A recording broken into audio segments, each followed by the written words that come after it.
applications, providing for fertilizer-free zones, providing for fertilizer content and application rates, providing for fertilizer application practices, providing for management of grass clippings and vegetative matter, providing for exemptions, providing for training, providing for licensing of commercial applicators, providing for enforcement penalties and bills, amending Part 2, Chapter 14, Business Tax Receipts and Business Regulations, Article 1 in general, Section 14-6, to include prerequisites necessary to obtain a business tax receipt. Amending Part 2, Chapter 23, Land Development Regulations, Article 21, and Supplemental Regulations, Section 23.21.18.11. Maximum maintenance requirements, Chapter 2, Administration, Article 7, Abatement of Nuisances, Section 2-75.9. Landscape, it's a long one. And Chapter 23, Land Development Regulations, Article 20, Site Plan Review and Procedures and Regulations, Section 23.20.02.03, Site Design Qualitative Development Standards to include appropriate regulations, providing codification clause, conflicts clause, severability clause, and providing effective date and for other purposes. I'm sorry, I missed that. Could you repeat? I can't resist when there's so long. I know. Why do they make these long titles? Somebody's going to answer tomorrow. 30. I didn't see anything in there about chicken droppings. Well, in the small print, it says fertilizer cannot be used on chicken droppings. And just to clarify, Mr. Brown, what is your official title? Excuse me, I'm sorry. Would you give your, okay, thank you, our Public Services Director. If you wouldn't mind, wasn't this, just refresh us off from the first reading, wasn't this adapting to the new state requirements? Correct, and For the verbiage? and the county, all of The county. the municipalities within the county are going to be required to adopt this ordinance. Okay. And it's basically stating, it's putting regulations on people who apply fertilizer. Starting January 1st of 2014, everyone who actually is a commercial applicator will have to have taken the 6-hour class through the county, saying that they actually been certified and have to carry that actual certification with them.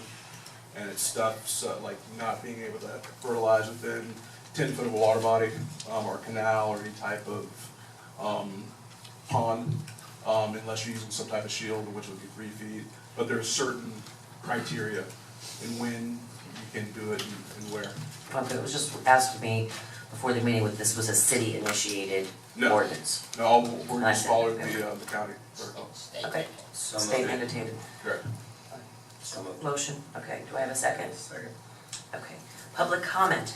Ed Barbabella, followed by Fred Hine. Did I murder your name? I'm sorry. No, actually, you pronounced it correctly. It's mi Italiano. It's not done too often. Well, my name is Ed Barbabella. I'm an employee of True Green in Broward County.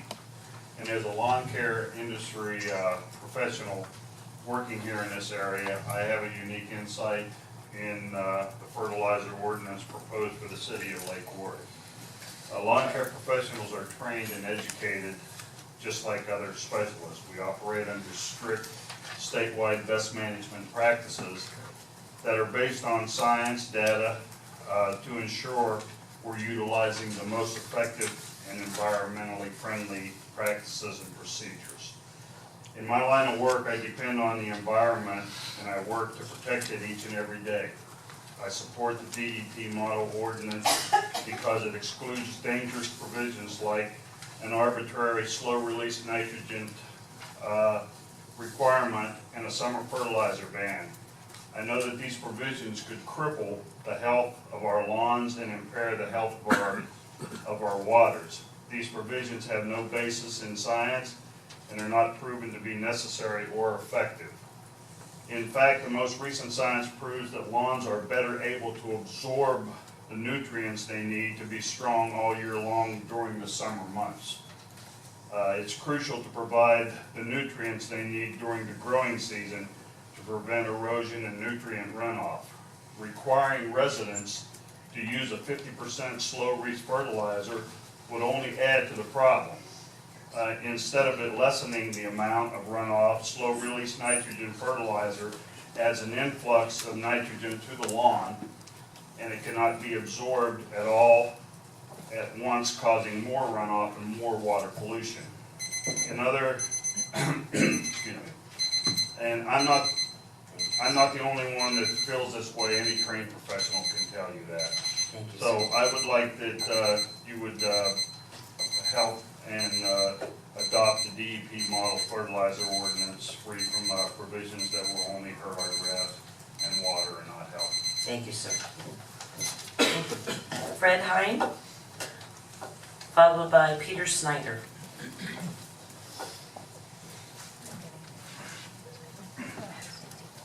Good evening, Madam Mayor, Commissioners. My name is Fred Hine. I also work for True Green. I'm a commercial accounts manager. I'm a certified pest control operator for the state of Florida. And I'm also an instructor for the Florida Green Industry's best management practices on behalf of the Florida Department of Environmental Protection. I'm here tonight to talk to you two ways, personally and professionally. Professionally, to speak to you in support of the adoption of the ordinance codifying the BMPs. To support the best management practices, True Green was part of the initial study teams that formulated the BMPs. They're based on sound science. The science is good, and they're based on techniques that are actually practical and applicable. These are real-world techniques that can be used by anybody who's gone through the training that is now required by statute at 2014. The science also tells us that good, thick, healthy turf grass is nature's best water filter. You know, I'm a South Florida native. We'll get to that personal part. You really got me with some of those old radio stations. Like I was listening to them when I was like this. We've all seen how South Florida's changed. We're paving over everything that's green. The only thing that's left is our lawns. The only thing that filters that stormwater runoff is a good, healthy lawn. That is our best protection to keep pollutants from getting into the watershed right now. The ordinance you're considering tonight is based on the Florida Department of Environmental Protection model ordinance that's been adopted by county, recently by the city of Fort Lauderdale. It does put you at the leading edge of protecting the environment and our waterways, which is, you know, I've heard the discussion going back and forth tonight about the decisions you have to make on the infrastructure and how you maintain the property values in Lake Worth. You know, in 1957, my parents were married. Their first home was here in Lake Worth. I fish, dive, kayak, swim in these waters. So personally, it matters to me. I let my grandchildren play in these waters. Water protection is important to me as a professional and also as a part of my personal life. I would urge you to adopt the ordinance as printed and recommended by DEP. Thank you. Thank you, sir. Peter Snyder, followed by Greg Rice. Hi, I'm Pete Snyder. I'm the Executive Director of the Florida Turfgrass Association. We're located in Lakeland, Florida, and I drove down here today to applaud you for adopting the DEP model ordinance. Industry is firmly behind the turfgrass industry. True Green's one of our largest members, so I applaud you. And I won't bore you with all the science, but here's an issue of the Turf Digest that spells out the results of a 7.5-year, $4.2 million study paid for by DEP that IFAS conducted. And just as those gentlemen indicated, it shows that healthy turfgrass is the best filter of the nutrients that we're trying to keep out of our waterways. Thank you. Thank you very much, sir. Greg Rice?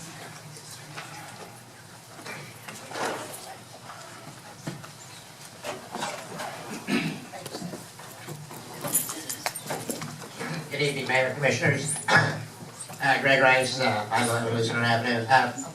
I also am here speaking on behalf of the industry, the pest control and lawn and ornamental industry. That glad to see that the city is adopting this policy. It's been a long time in the works, and although it's very important that we get professional or commercial applicators to get this additional training and information, it's too bad that we couldn't also require the same to our individual homeowners that like to apply this. As guys, especially men, if the bag says one bag will cover 5,000 square feet, we say, well, by golly, if I want to really bring it up, I'll do 2 bags at the same level, and that is the big culprit in all of this. As we all know, especially during political season, the spreading of fertilizer here in Lake Worth and in other municipalities is something we're all really good at. But it's about time that we... Warning there, mister. just reporting the facts. But I do think that...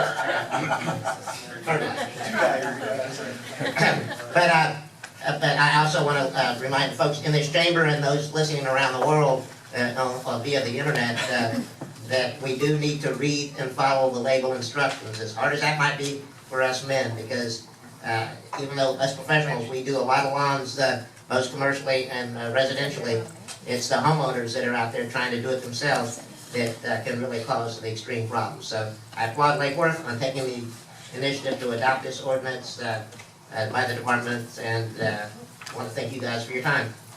Thank you. Okay, we've got a motion on the floor. Commissioner McCoy?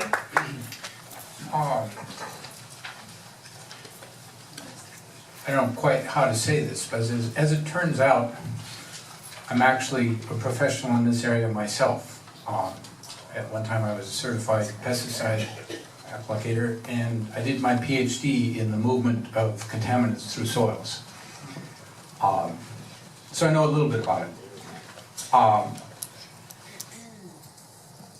It's a good thing that the state is working on regulations. They're doing it because there is national pressure to increase protection of our waterways. If you look at the results on our waterways, nutrient levels, they're not that good. They're not that good in Florida, and clearly whatever we're doing, we're not quite there yet.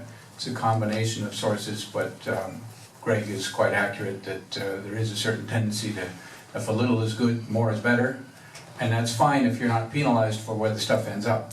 And the problems we have in Florida is that we're on sand, so you put stuff on it and it just goes right through. Unless, as the gentleman from the turfgrass industry point out, if you have healthy grass and a higher organic matter layer in there, that will help, providing you're not putting too much on it, providing that it really will be taken up, and providing that it doesn't have one of our high-intensity tropical storms right after you put it on.